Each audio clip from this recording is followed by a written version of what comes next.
이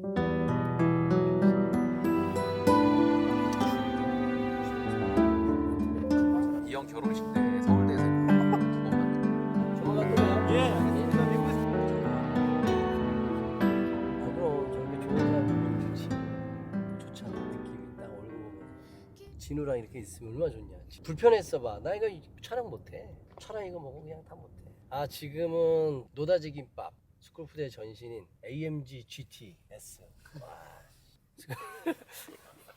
가장 시작인 논현동으로 가고 있습니다. 형이랑 같이 처음으로 창업한 지하 단칸방인데 그때 당시 500에 45만 원인가 월세 내고서 방 한 칸 층으로는 지하로 돼 있는데 실제로 보면 1층 같은 곳이에요. 거기서 먹고 자면서 시작했던 곳입니다. 그때 당시 지난번 말씀드린 대로 돈이라고는 주머니에 달랑 4,000원 있었고 집사람을 만나면서도 밥 먹어도 내 돈 주고 밥 먹을 수 있는 상황도 아니었고 정말 36의 이 비참한 50km 과속 신호위반 50km로밖에 다닐 수밖에 없었던 그런 삶을 살고 있었던 때였습니다. 그때 기억이 나네요. 그곳에 가서 어떤 곳이었는지 직접 보시면서 결국은 잘 성장시킬 수 있었던 것이 무엇이었는지 저도 한번 생각을 해보고 싶고 그런 부분들이 처음 장사하시는 분들에게 생각에 대한 거를 좀 나눌 수 있는 이야기가 될 수 있을 것 같아서 지금 가는 지하 단칸방 소개하겠습니다. 뭔 말인지 알지? 음악이나 한번 들까요? 내가 좋아하는 음악? 그 처음에 하면서 들었던 음악? 그 와중에도 나는 오토바이 타고 다니면서 음악을 들었어. 우리 함께 순대국밥 먹으러 갔던 때가 있었어.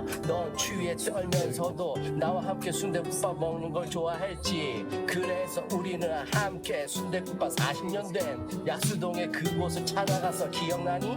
난 아직도 기억나. 그곳에서 우리가 함께 먹었던 순대국밥. 그런데 넌 항상 주문이 있었지. 간을 빼달라고, 아니 간을 더 달라고, 아니 간이 맛있다고.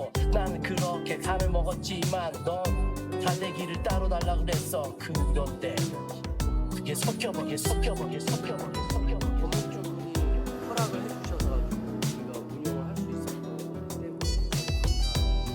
내가 월드컵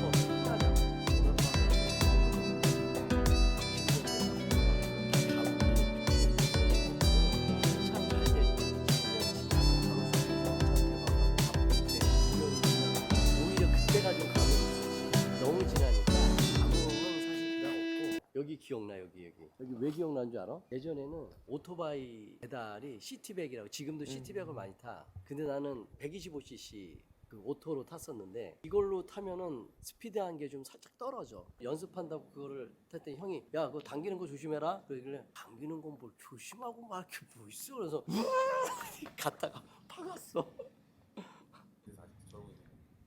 아니 그때 내가 그래서 그런 거 아니야. 20년 동안 저걸 내버려뒀겠어. 여기서 좀 어느 정도 운영을 하고 2003년도에 여기 골목 쪽에 가다 보면 두 번째 매장 지난번에 얘기한 꽃가게 거기서 영업을 좀 하고 앞에 지하에서 장사를 제대로 좀 하면서 많이 올라온 상태에서 2005년에 나간 게 가로수길. 그래서 지금은 그냥 가로수길로 바로 가자고. Pieces of the man I used to be. Make up your mind. Torn between the lover. Everybody needs a little time away. Hard to say from each other. Even lovers need a hard to say. Far away from each other. Home now. It's hard for 내가 예전에 얘기했던 조선일보사 신문 돌렸다 그랬잖아. 기숙사가 있었어. 이쪽이야.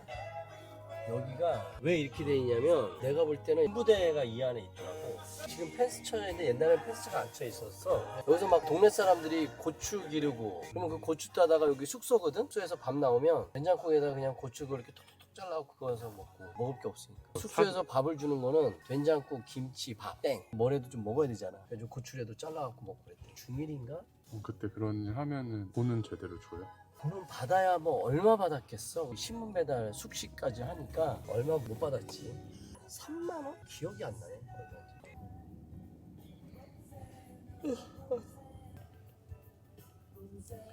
여기가 나중에 차렸던 그렇지 데더라고. 스쿨푸드. 맞아요. 무인 사진 셀프 스튜디오. 야, 그러니까 이게 아무도 안 들어오니까 이제 이렇게 해놓는 거야. 어떻게 여기만 섞여있지? 너무 비싸. 이제서 보증금 없음으로 해. 이게 말이 되냐고. 딜 한번 걸까? 여기 뭔지 하자고? 제가 전화 번호. 여기 앉아서 인터뷰할까? 그냥? 스쿨푸드 1호점 앞인가요? 예, 여기는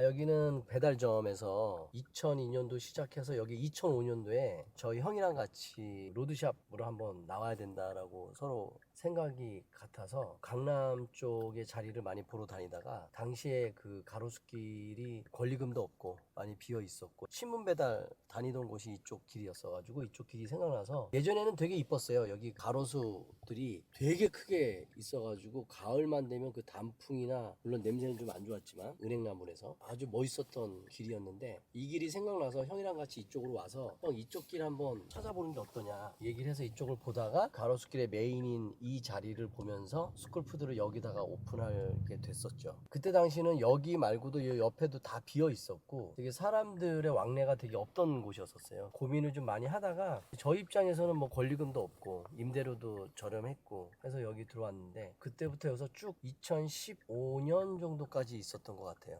계속 끊임없이 임대료가 올라가다가 결국에는 감당할 수 없는 금액까지 올라가게 됐는데 그때 1층, 2층까지 나중에 터서 하게 됐거든요. 그때 당시에 금액이 10억에 7천까지 제한이 와서 이건 도저히 우리가 감당할 수 없는 금액이다. 김밥 팔아갖고 7천만 원을 내라는 거는 말도 안 되는 금액이라서 고민이 많이 됐어서 결국은 이 자리를 포기하게 됐었죠. 저희 스쿨푸드 1호점 로드샵 매장입니다. 여기가. 지금은 여기가 그 가로수길 메인인데 음식점들은 이면도로로 빠졌고 이 메인은 거의 다 메이저 브랜드들이 많고요. 그럴 수밖에 없는 게 개인들은 절대로 감당할 수 없는 임대료라서 개인이 들어오기에는 좀 어려울 것 같고 임대료는 한번 오르면 내리질 않더라고요. 조물주의 건물주분이라고 어떻게 감당할 수가 없고 그래서 내가 건물주 되면 그럴까? 그 시작을 만든 게 스쿨푸드 아닌가요? 그러니까 그게 참 묘하게 됐죠. 예, 스쿨푸드 잘 되게 되다 보니까 주변에 임대료들이 많이 올라가고 뭐 건물주분께서도 야 네가 임대료 올려놓고서 어떻게 안 올리냐. 사실 할 말은 없지만 그래도 오래 가기 위해서 그러니까 이게 참 악순환인 것 같아요. 많은 그 상권들이 변화하는 이유 중에 하나가 처음에는 주변의 상권하고 같이 함께 성장할 수 있는 그런 곳이라고 생각해서 시작을 했다가 아무래도 괜찮고 메리트 있는 그런 브랜드들이 오면서 주변 상권이 발전이 되면서 이제 건물주분들 입장에선 당연히 임대료를 올릴 수밖에 없는 입장이다 보니까 그건 충분히 이해가 되는데 그 서로 상생하는 관점에서는 조금 적당선을 좀 유지해 가야 되는데 한번 올라가면은 감당할 수 없을 만큼 올라가는 게 큰 문제인데 이거는 뭐 누구의 이걸 문제화라고 얘기하기는 참 애매하지만 일본이나 이제 다른 곳들을 보면 적당선을 잘 조율해 가면서 가는 것 같아요. 꾸준하게 몇백 년 동안도 유지할 수 있는 이유이지 않을까. 그런 부분은 좀 잘 맞춰가야 되는 게 오히려 더 자기 자리를 지킬 수 있는 방법이 아닌가 해요. 거꾸로 무조건 올리는 것에서 끝없이 그 자리의 상권이 임대료나 이런 것들이 계속해서 올라갈 수 있는 자리면 모르는데 상권은 계속 변하게 돼 있거든요. 브랜드 관점에서 늘 영원한 건 없으니까 영원한 1등은 없으니까 발이도 마찬가지인 것 같은데 그런 관점에서는 조금 서로들 잘 맞춰가면 좋은 상권을 지속적으로 유지해 갈 수 있지 않을까. 지금도 가로수길이 나쁘진 않거든요. 이면도로는. 근데 이면도로도 많이 임대료가 올라가고 있어요. 이러다 보면 결국에 있는 사람들은 어느 정도 감가가 좀 제외하고 나면은 악순환인 거죠. 그러니까 이 부분을 좀 해결할 수 있는 거는 나도 건물 사야 되겠다. 이 개념일 수밖에 없는 건데 그게 과연 그만큼의 거리가 될 수 있는 게 아닌 게 저희 같은 경우도 여기서 임대료 마지막에 낸 금액이 얼마였냐면 3억에 3,300까지 냈었던 거예요. 예, 마지막에 10억에 7천을 제한받고 나가게 되는 건데 그 정도 선만 지켰어도 우리가 여기서 수익을 보자는 게 아니라 여기를 찾아오는 고객분들이 있으니까 수익에 대한 관점보다는 마케팅 차원이라도 있어야 되겠다는 생각을 했는데 뭐 10억에 7천은 도저히 우리가 뭐 대기업들도 결국은 그런 거에 허덕여서 결국은 나가고 하는 거기 때문에 그런 저희 입장에서는 도저히 감당할 수가 없었죠. 그러면 안타깝습니다. 그럼 그때 여기서 다시 나왔다가 그때 강남역으로 나갔는데 근데 아무래도 저희가 시작점이 가로수길이라서 강남역에서도 물론 잘 됐어요. 잘 됐는데 다시 오고 싶었죠. 늘 터라는 게 또 내가 있어야 될 곳에 있어야 빛이 난다고. 그런 부분들을 좀 브랜드를 운영하는 대표들은 내가 가진 거에서 생각을 하다 보니까 내가 할 수 있는, 여기서 단순하게 내가 가진 돈이 2억이라고 해서 2억을 다 투자할 수 있는 게 아니거든요. 여윳돈이 좀 어느 정도 가지고 움직여야 되는데, 그러다 보니까 자리에 대한 거를 어쩔 수 없이 양보를 하지만, 많은 대표님들이 생각하는 것은 내가 그렇게 마음에 안 드는 자리에 있더라도 여기서 오는 고객들한테 많은 서비스 내지는 내 영혼을 팔아서라도 매장에 대한 많은 돈, 열정, 영혼, 모든 것들이 다 들어가서 매장을 운영을 하는 것 같아요. 손때가 묻은 자리다 보니 쉽게 옮긴다라는 건 안타깝죠. 사실은 좀 오랫동안 그렇게 유지가 되면서, 적당선의 조율이 되면서, 건물주분들하고 유지가 되면서 잘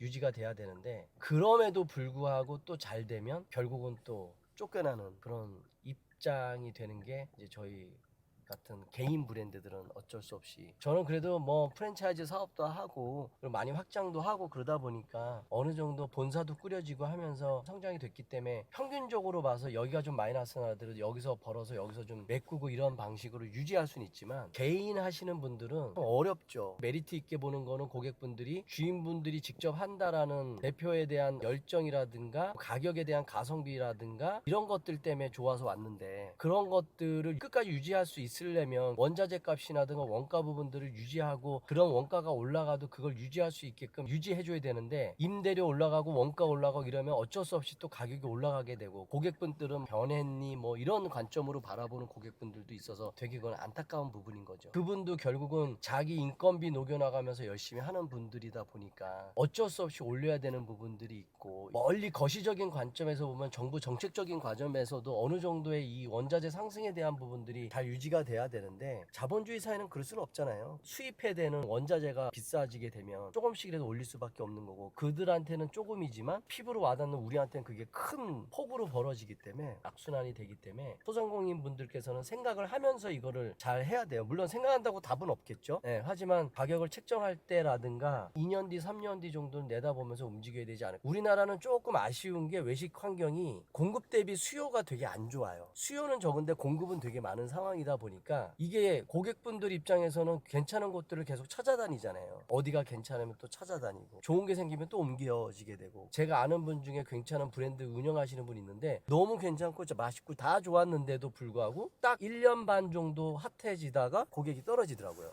결국은 폐점하게 됐죠. 지금은 오히려 해외 쪽의 이슈가 더 좋지 않을까. 뭐 해외도 물론 쉽지는 않죠. 도전하지 않으면 성공도 없다는 말처럼, 자기의 그런 열정과 브랜드에 자신감이 있으면 한 번쯤 도전하면서 생각해보는 것도. 유럽 같은 경우는 핫도그 장사 하나만 하고도 돈 버는 사람도 꽤 많거든요. 선택이지만 여기에 환경에서 살아남기 위한 방법에 대한 해결책이 없다면 그런 방법을 선택하는 것도 방법이라고 저는 생각이 돼요. 가로수길에서 1호 매장 다시 와서 차렸던 베스킨라빈스 2층 매장, 여기서 또 다른 브랜드를 오픈한 적이 있으셨나요? 지금 요 가로수길 바로 이면 쪽에 되게 유명한 수제버거 그 라인에, 저희 스쿨푸드 있을 땐 여기가 완전히 암흑이었을 때, 김 작가의 이중생활의 전신인 개인으로 하나 매장을 했었는데, 모퉁이란 이름으로 13평에서 포차를 했었어요. 그 다음에 밑으로 내려가면 끝쪽에서 골목으로 가면 구스테이크라고 유명한 스테이크집이 있는데, 그 앞에다가 에이프릴 마켓이라고 그린 비스트로 컨셉으로 이탈리안 퓨전 레스토랑을 또 차렸었죠. 둘 다 대박이었죠. 모퉁이도 결국은 임대료 상승이랑 그게 맞물리고 귀가 계속 발전이 되면서, 건물주분이 이거 내가 그냥 할래, 그래서 결국은 쫓겨나면서 김 작가 이중생활이라는 브랜드를 만들게 되면서 청담동으로 이전을 하고, 그 모퉁이를 김 작가 이중생활로 바뀌면서 메뉴 구성을 다시 잡아서 새로 김 작가의 이중생활이라는 브랜드를 만들게 됐죠. 에이플 마켓 같은 경우는 그때 당시에는 이탈리안 퓨전 같은 게 많이 없었던 것 같아요. 우리는 뭐 통삼겹 파스타, 미역국 파스타, 별의별 파스타드서부터 시금치 피자서부터 이런 것들이 많이 있었는데, 그거 해서 정말 많이 되게 잘 됐었어요. 가로수길이 트렌디한 거리가 되다 보니까 비슷한 것들이 되게 많이 생겼어요. 그러니까 되게 많이 생기니까 이제 이게 제가 뭐 거기 매장을 붙들고 할 수 있는 그게 메인이 아니다 보니까 많이 밀렸죠. 그러면서 그거는 접게 됐어요. 분짜라붐은 가맹점으로 세로수길에 오픈이 돼서 초대박을 좀 냈었는데, 가맹 사업의 가장 큰 장점과 단점을 말씀을 드리는 것 중에, 우선 여기가 안 하게 된 그 단점은 점주님들에 대한 소통이 돼야 되는 되는 것 같아요. 본사에게 기대하고 있는 것들을 충분히 저희가 소화를 다 해드려야 되는데 가맹 사업을 시작을 하면서 그런 분들을 많이 놓쳤던 것 같아요. 이번 유튜브 채널에서 많이 말씀을 드려서 내 브랜드에 대해서 가맹을 한번 해보고 싶다. 어떤 부분들을 잘 잡아가면서 해야 되는지에 대한 좀 실패로서 일어나는 경험했던 것 이런 것들을 좀 알려드리려고 했는데 어쨌든 저희 분짜라붐도 여기서 세로스쿨에 오픈이 됐었어요. 잘 되다가 한 1년 반 정도 하다가 바꾸셨죠. 다른 걸로. 그거 안타깝죠. 제가 좀 많이 케어를 했어야 되는데 워낙 여러 개 브랜드를 운영하다 보니까 많이 놓쳤고 조직들도 많이 있음에도 불구하고 그런 것들을 좀 잘 다루지 못했던 뭔 말인지 알죠? 풀푸드가 토니형 거니까